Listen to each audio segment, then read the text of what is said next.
जय हिंद। इस वीडियो में हम समझते हैं कि अर्थिंग क्या होता है, न्यूट्रल क्या होता है, फेज क्या होता है, कैसे हम मीटर से इलेक्ट्रिक की चोरी कर सकते हैं या अपने बिजली बिल को कम कर सकते हैं। पोल से गुजर रहे तार के ऊपर बैठा कोई पक्षी को करंट क्यों नहीं मार देता है। क्या हम अगर किसी रेलवे लाइन के ऊपर से जा रहे OHE वायर को पकड़ कर लटक जाएंगे तो हमें करंट मारेगा या नहीं मारेगा। तो इसको समझते हैं हम। सबसे पहले आप कुछ भाषा समझिए। जो फेज करंट होता है ना, इसके कई नाम होते हैं। पहले उन नामों को समझिए। फेज वायर को हम लोग लाइव वायर या जिंदा तार कहते हैं। इसे हॉट वायर या गर्म तार के नाम से भी जान जाता है। इसी को हम लोग कहते हैं मेन वायर। अब दूसरा हो जाता है न्यूट्रल। न्यूट्रल को हम लोग कोल्ड वायर कहते हैं या इसे ठंडा तार कहते हैं। अब इनका काम क्या होता है। फेज वायर उसे कहते हैं जो करंट को ले आ रहा है और न्यूट्रल उसे कहते हैं जो करंट को ले जा रहा है। यही दो चीजें होती हैं और अर्थ होता है एक अलग चीज होता है। ये भी एक तरह का न्यूट्रल है, ये सेफ्टी के लिए ही लगाया जाता है। उसको हम आगे समझाएंगे। अभी यही मेन समझिए। फेज वायर के रास्ते से करंट आता है और न्यूट्रल से जाता है। आना जितना जरूरी है उतना ही जरूरी जाना है। जैसे मान लीजिए हम सांस ले रहे हैं तो ये फेज है और छोड़ेंगे तो वो है न्यूट्रल। तो आप बताइए ना हमारे लिए जरूरी क्या है, फेज की न्यूट्रल। भैया एको को कम होगा ना तो हम मर जाएंगे। कि ऐसे थोड़ी होगा खाली फेजे पे रह जाएंगे, खाली इसे छोड़ते रहेंगे न्यूट्रल पे हो जाएंगे। तो फेज और न्यूट्रल दोनों जरूरी है। जैसे एक चोर जाता है चोरी करने के लिए तो घुसले रह जाएगा अंदर तो सुबेरे पिटाएगा वो। मान लीजिए बिना घुसले निकल गया तो फिर फायदा क्या हुआ, उसको चोरी किए। तो चोर जाने का रास्ता वो फेज, आज इधर से कूद के भागेगा वो न्यूट्रल। दोनों जरूरी है, फेज और न्यूट्रल। तगड़ा कौन मारता है भैया, दोनों बराबर है। सुरक्षा के लिए हम फेज तार को हम रेड कलर से रंग देते हैं और जो न्यूट्रल होता है इसे किसी अन्य कलर से रंग दिया जाता है। अर्थिंग वायर को हमेशा हम हरा रखते हैं। अर्थिंग को लास्ट में समझेंगे। यहाँ देखिए ये लाल वाला तार फेज के लिए हो सकता है, ये न्यूट्रल में आप किसी को भी यूज कर सकते हैं, लेकिन याद रखिएगा हरा तार का प्रयोग हमेशा अर्थिंग में करते हैं। देखिए जब तक आपके पास न्यूट्रल नहीं रहेगा ना, आपको बिजली का झटका नहीं लग सकता है। करंट कहता है कि हम चले जाएंगे, जैसे हमको लौटने का रास्ता मिल गया तभी हम करंट मारेंगे। अगर लौटने का रास्ता नहीं है ना तो हम करंट मारेंगे ही नहीं मारेंगे। तो जो ट्रांसमिशन लाइन आ रही होती है इसमें न्यूट्रल जानबूझ के नहीं दिया जाता है कि गलती से भी कोई इसे टच कर जाए तो उसे केवल फेज मिले। अगर न्यूट्रल दे देंगे तो लौटने का रास्ता मिल जाएगा, उसे करंट मार देगा। इसमें देखिएगा यहाँ पर पक्षी बैठे हुए हैं, इन पक्षियों को करंट नहीं मारेगा क्योंकि ये केवल फेज पर बैठे हैं। न्यूट्रल मिलेगा तभी मारेगा। यहाँ इस पक्षी को देखिए, इसमें भी देखेंगे एक फेज है, ये 3 ठो फेज हो गया और एक हम ब्लैक कलर से कर देते हैं और ये वाला हो जाएगा आपका न्यूट्रल। इस तीनों में से एक जो होता है, 4 में से एक जो होता है वो न्यूट्रल होता है। अब जैसे ये देखिए ये पक्षी फेज पे बैठा है, ये भी फेज पे, ये भी फेज पे। दो फेज वगैरह फेज पे बैठने से कभी करंट नहीं मारेगा, लेकिन जैसे ये न्यूट्रल पे टच हो जाएगा इसको करंट मार देगा। जैसे यहाँ देखिए ना, ये बकलोलवा को ये क्या किया है, अपने पंजा से इसको पकड़े हुए है और ठोड़ से चोंच से इसको पकड़ लिया है। लेकिन मान लिया कि एक ठो ये वाला क्या है, फेज है और दूसरा ये नीचे वाला न्यूट्रल है, तो यहां से इसके ठोड़ से तो करंट घुस जाएगा और करंट जैसे पैर के पास आएगा उसको समझ गया कि अरे भैया जाने का रास्ता मिल गया, न्यूट्रल मिल गया, मार इसको, झनाक से उड़ जाएगा। या फिर ऐसा भी हो सकता है कि नीचे वाला फेज हो ऊपर वाला न्यूट्रल, तो नीचे पैर के रास्ते करंट घुस जाएगा और ठोड़ के रास्ते से देख लेगा कि जाने का रास्ता है तो मार देगा इसको, इस असुरा मरेगा ये। अगर ये फेज और न्यूट्रल पर बैठा है तब देखेंगे तो एक कौवा यहां बैठा हुआ है, ये कौवा फेज पर बैठा हुआ है तो इसको करंट नहीं मारेगा क्योंकि न्यूट्रल नहीं है इसके पास। लेकिन ये आदमी को देखिए बकलोलवा को अपने जमीन पर खड़ा है तो जमीन से इसको न्यूट्रल मिल जाएगा क्योंकि करंट को जाने के लिए न्यूट्रल जमीन है। सबसे बड़ा न्यूट्रल जो होता है वो जमीन होता है। तो ये तो न्यूट्रल ऑलरेडी है और इसके ऊपर से ये किसी लोहे के छड़ द्वारा इसको छू दिया है। तो ये तो छू के ले आया है किसको, ये तो लेके आ रहा है फेज को, अपने पैर जमीन पे खड़ा है, मिल गया न्यूट्रल, फेज न्यूट्रल मिल गया, मारेगा इसे, चुरा मरेगा ये। देखिए रेलवे का जो ओवरहेड इक्विपमेंट OHE वायर गया रहता है, अगर आप इस वायर को पकड़ के लटक जाते हैं तो आप तो केवल एक फेज बन गए। मतलब करंट जो है वायर से आपके शरीर में आ गया है लेकिन आपको झटका नहीं मारेगा क्योंकि झटका मारने के लिए उसको चाहिए न्यूट्रल। आपको न्यूट्रल नहीं है। आप कहेंगे तो ट्रेन कैसे चल जाती है, तो ट्रेन जो होती है ऊपर से लेती है फेज और उसके रास्ते उसके मोटर में आता है करंट और चक्का जो होता है उसके इस रेल पटरी पे रहता है और जगह जगह से रेल पटरी को जमीन से जोड़ा गया रहता है वायर द्वारा, तो पटरी से मिल जाता है न्यूट्रल और ट्रेन चल जाती है। अगर कोई इलेक्ट्रिक मिस्त्री पोल पर चढ़ा होता है तो वो अपने हाथ में रबड़ का ग्लव्स पहने रहता है जो इंसुलेटर का काम करता है। साथ ही अगर आप देखेंगे तो इसमें ये एक तो ये फेज हो गया है 3 ठो और ये वाला एक हो गया न्यूट्रल। तो ये देखिए ये केवल इन फेज के पास में है, न्यूट्रल पे नहीं है। इसको करे और जहां ये न्यूट्रल को टच करेगा इसको भी मार देगा। तो आपको न्यूट्रल पे बच के रहना है। ट्रेन के ऊपर अगर आप चढ़ जाते हैं कोई दिक्कत नहीं है। ट्रेन के ऊपर चढ़ के अगर OHE को पकड़ लिए तब तो मारेगा ही आपको, क्योंकि ट्रेन जो है वो जमीन से टच में आपको मिला है न्यूट्रल और ऊपर से ले लिए फेज, आपको उड़ा देगा, उड़ जाएंगे आप तुरंत। लेकिन अगर आप लटक के झुलवा झूल रहे हैं तो कोई दिक्कत नहीं है, आप झुलवा झूलिए, किसी पे इस पे झूलिए, लेकिन याद रखिए झूला झूलते समय ना अगर आप न्यूट्रल पे टच हुए ना तो झुला देगा अच्छा से। कोई इलेक्ट्रिक मिस्त्री आपके घर काम करने आता है तो होशियार रहता है ना, तो वो दस्ताना पहन लेता है रबड़ का ताकि करंट ना आ पाए। अब इसको देखिए, ये होशियार है, और ये बकलोलवा को देखिए, ये ऐसे ही नंगे हाथ से ऐसे छू रहा है और ये पकड़ लिया फेज वगैरह को। अब देखिए ये क्या करते हैं, ऐसे होशियार होते हैं ऐसे इलेक्ट्रिक मिस्त्री, चप्पल उतार देते हैं ऐसे और चप्पल के ऊपर खड़े हो जाते हैं। जानते हैं सब कि चप्पल पहनेंगे तो कहीं हल्का सा भीगा हुआ होगा तो ग्राउंड पे टच होने की संभावना ज्यादा रहती है, तो उतार के ऊपर बैठ जाते हैं सब कि नीचे तो ग्राउंड में टच नहीं होंगे। अब काम कर रहे होते हैं सब, तो ये टच भी कर लेते हैं ना तो फेज आ गया इनके शरीर में। अब इनका शरीर भी एक तरह से फेज बन गया है, लेकिन चप्पल के ऊपर खड़े हैं तो इन्हें करंट नहीं मारेगा। और बाकी लोगों से कह देते हैं कि बाबू हमको टच मत करना है, क्योंकि जानते हैं कि बबुआ अगर टच करेगा तो वो जमीन पे खड़ा है, वो बन जाएगा न्यूट्रल और उड़ा देगा उसको।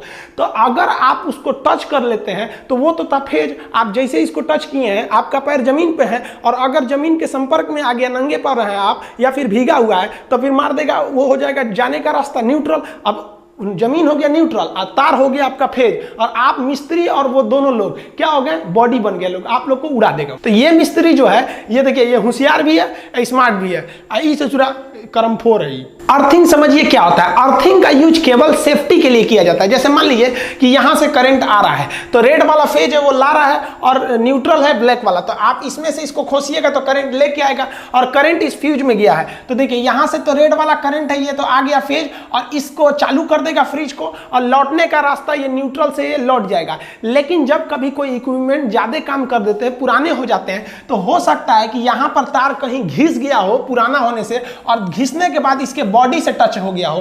अगर इसके बॉडी से टच हो गया है तो देखिए ये आ रहा है तो फेज और लौटने के लिए न्यूट्रल भी है, लेकिन कुछ यहां लीकेज करंट भी है। सब लीकेज करंट होने की वजह से ये जो फ्रिज है ये एक तरह का आपका फेज बन गया है। अभी देखिए इसे छुरी जा रही है खोलने के लिए, जैसे खोलेगी तो ये जो है इसके पे क्या चलाएगा, करंट आ जाएगा, आई उधिया जाएगी। इसका जमीन पे पैर टच है, जूता पहनी है, ये उतार देते हैं जूता, इसका जूता उतार दिए। अब देखिए ये नीचे है, इसका तो संपर्क हो गया नीचे से, अब यहां से जो करंट आया था वो न्यूट्रल में तो चला गया, लेकिन लीकेज करंट जो था इस फ्रिज के रास्ते से इस छुरी की बॉडी में चला आया और इसका पैर नीचे था, इसलिए इसको जाने का भी रास्ता मिल गया, इसको मारेगा ये उधिया जाएगी। तो इस लीकेज करंट से बचने के लिए हम चाहते हैं कि जिस तरह से फेज को लौटने के लिए एक न्यूट्रल था, उसी तरह लीकेज करंट को लौटने के लिए भी कोई ना कोई रास्ता होना चाहिए। तो लीकेज करंट को लौटने के लिए जो रास्ता होता है उसे हम कहते हैं अर्थिंग। जैसे मान लीजिए कि इसी फ्रिज से यहां एक वायर को ले आके जमीन में ऐसे कर देते तो वो क्या हो जाता है, अर्थिंग हो जाता है।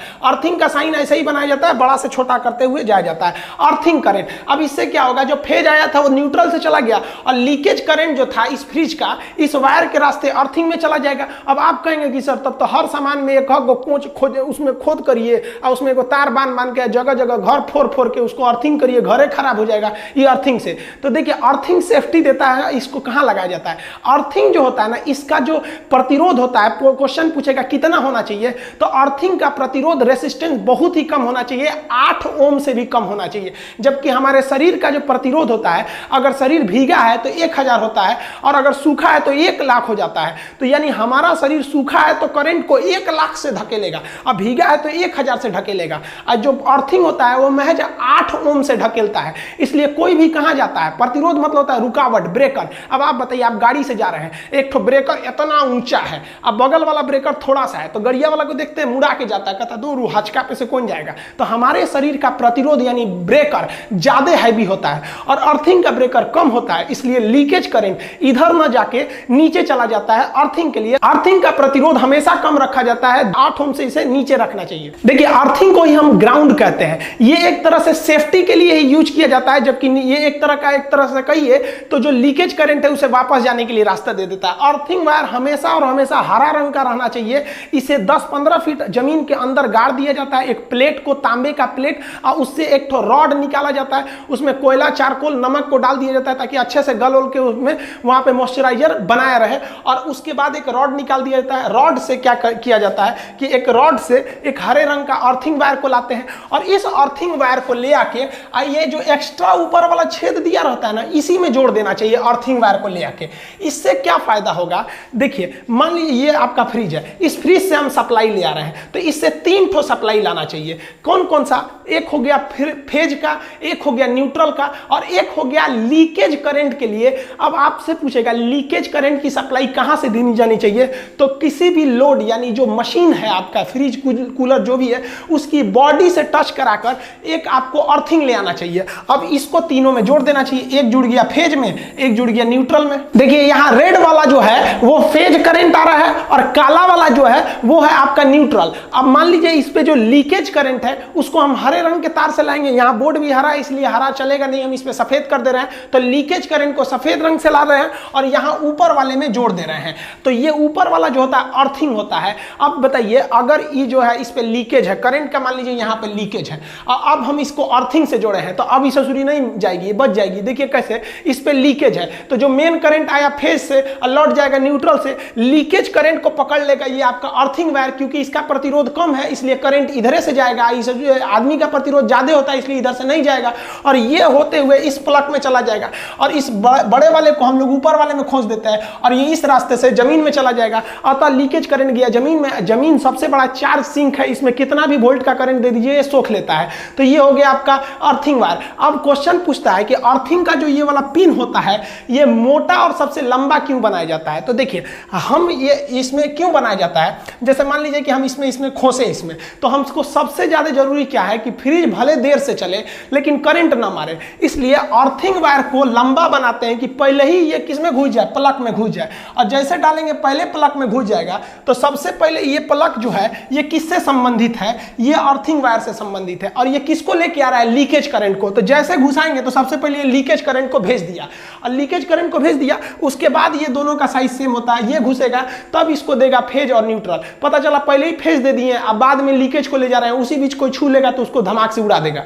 इसे मोटा बनाने का दूसरा एक और रास्ता है कि हमें अर्थिंग करंट का जो रेसिस्टेंस जो प्रतिरोध है उसको कम रखना है, क्योंकि करंट धड़ाक से चला है, प्रतिरोध कम होने की वजह से प्रतिरोध कम करने के लिए किसी भी वायर को मोटा किया जाता है। तो जानबूझ के इसे मोटा कर दिया जाता है कि इसका प्रतिरोध घट जाए और उधर से लीकेज करंट फटाक से चला। इसमें इसे मोटा करने का एक और रीजन है कि इसको अगर आप मोटा कर देंगे तो अर्थिंग वायर जो है वो कभी भी फेज वाले में नहीं जाएगा और ना ही न्यूट्रल वाले में जाएगा, क्योंकि अर्थिंग का जो रेसिस्टेंस होता है वो बहुत ही कम होता है, उसे फेज और न्यूट्रल में नहीं जाने देना चाहिए। तो ये 3 रीजन है इसको मोटा बनाने का। देखिए अर्थिंग जो होता है वो 2 तरह से लगाया जाता है, एक सरकार की अर्थिंग होती है जो सरकारी लाइन से आती है, वो हर जगह अवेलेबल नहीं है, और कुछ ऐसी अर्थिंग होती है जो व्यक्ति खुद से लगा लेता है। जैसे आप इस एग्जांपल में देखिए कि ये पावर सब स्टेशन है, इसमें आपको 2-3 ठो लाइन दिख रही होगी रेड कलर की जो आपकी फेज लाइन है, एक ग्रीन कलर की जा रही है जो अर्थिंग है, एक काले रंग की जा रही है जो न्यूट्रल है। अब ये वाले घर वाले भाई साहब क्या किए हैं, आप ध्यान दीजिए कि वाले इस वाले से क्या ले लिए हैं, फेज ले लिए हैं, एक न्यूट्रल ले लिए हैं, एक अर्थिंग ले लिए हैं। इनको फेज भी मिल गया, जाने का रास्ता न्यूट्रल भी मिल गया, इनमें घर में किसी को करंट भी मारेगा तो ये अर्थिंग में चला जाएगा, ये घर सुरक्षित है। लेकिन ये वाले भाई साहब को देखिए, ये अर्थिंग लाइन से अर्थिंग लिए ही नहीं है, लाल वाले से फेज ले लिए हैं, काले वाले से न्यूट्रल ले लिए हैं, लेकिन ये भी बंदा होशियार है, ये अपना पर्सनल अर्थिंग लगा के रखा है। देखिए यहाँ पे इसने क्या लिया है, पर्सनल अर्थिंग, तो ये भी बच जाएगा। ये सरकार का फायदा उठा रहा है, ये अपने दिमाग का फायदा उठा रहा है। बकलोलवा को देखिए, सब स्टेशन से आया लाइन 3 फेज जा रहा है, एक ठो फेज ले लिया अपने घर में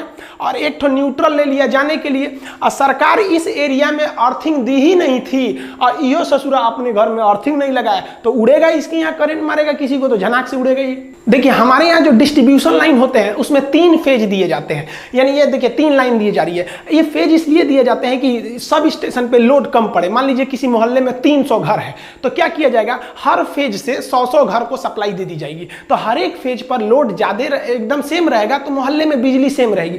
लेकिन क्या किया जाता है ना, कभी कभी लोग किसी घर में ज्यादा लोड है, किसी घर में कम लोड है, किसी मोहल्ला में पता चला 2 फैक्ट्री लग गई तो उसके वाले पर लोड ज्यादा हो जाएगा तो उधर जो वोल्टेज होगा टिमिर टिमिर रहेगा, तो लोग उस फेज से हटा के दूसरे फेज में लगा देते हैं। तो ये ना हो इसलिए हम लोग ज्यादातर फेज को डिस्ट्रीब्यूट कर देते हैं। लेकिन हमारे यहाँ बिहार व यूपी वगैरह में क्या होता है ना, चोरी लोग कर लेते हैं, अक्सर हर जगह लोग थोड़ा बहुत चोरी कर लेते हैं। क्या करते हैं, वो टोक फंसा लेते हैं। देखिएगा ना कोई बोतल वोतल रहेगा तेल ओल का तो उसको आधा काट के उसमें तार में फंसा के इस तरह से इसे टोकन फंसा लेंगे लोग, और उसमें इसी में डाल देंगे फेज में और एक तो न्यूट्रल में ले लीजिए, फेज ले लेगा, घर से ही न्यूट्रल अर्थिंग बना सकता है वहां पर।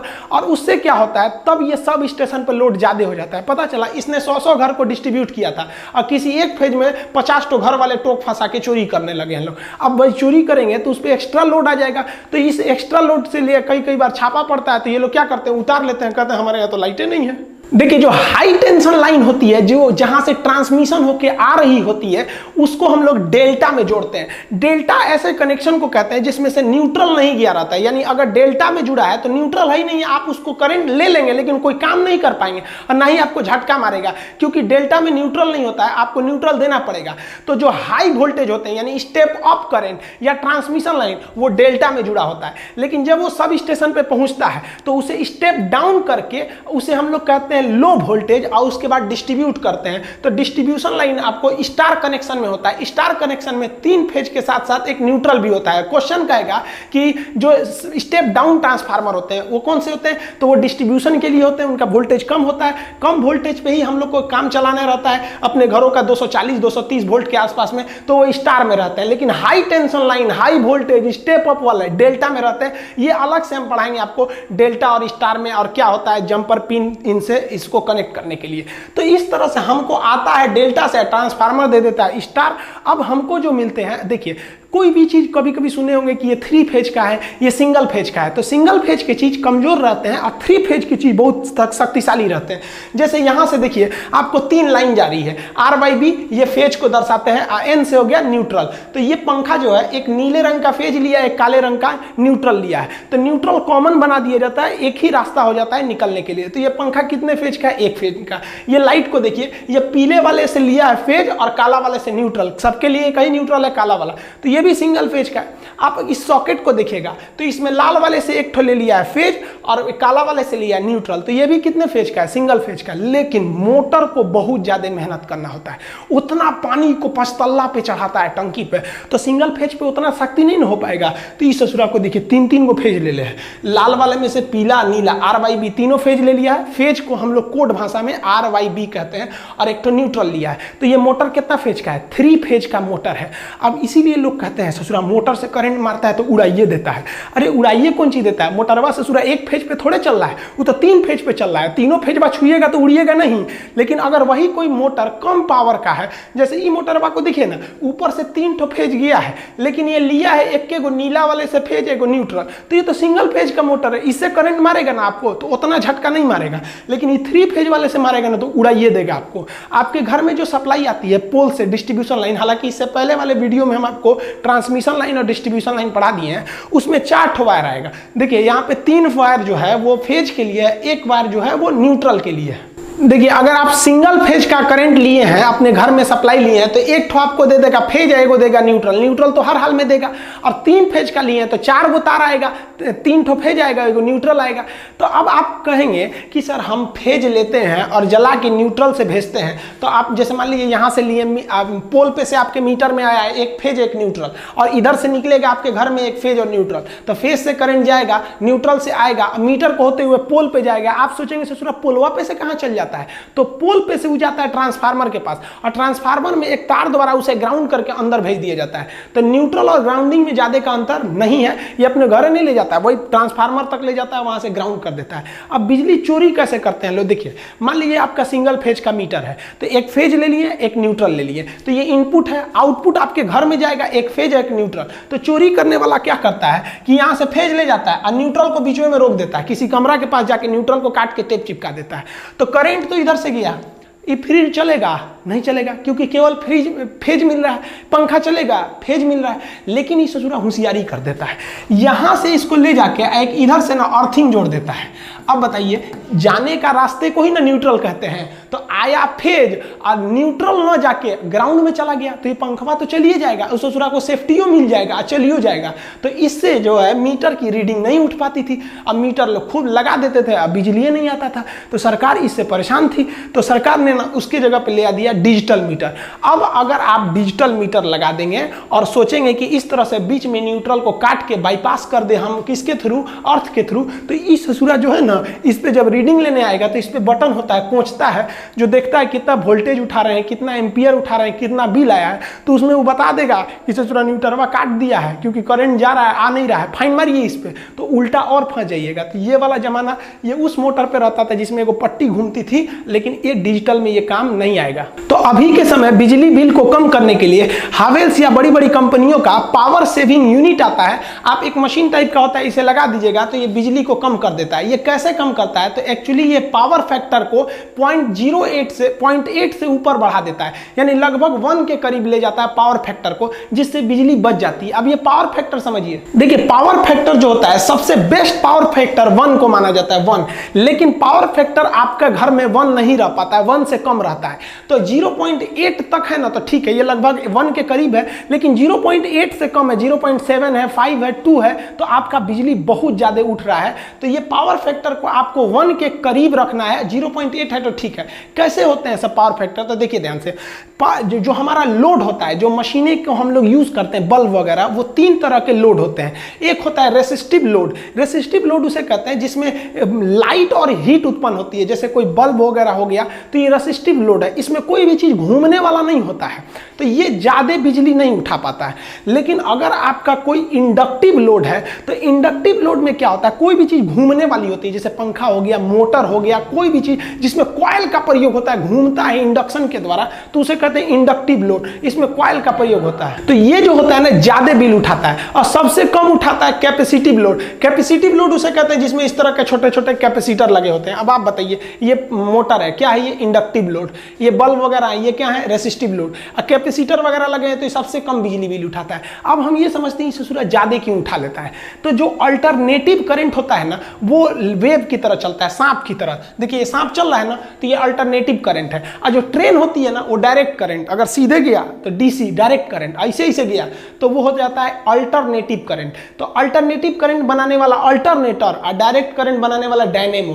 तो डायरेक्ट करंट को, डायनेमो को कहते हैं डीसी जनरेटर, अल्टरनेटर को कहते हैं एसी जनरेटर। तो जनरेटर का 2 टाइप होते हैं, उसको नेक्स्ट वीडियो में कभी समझा देंगे।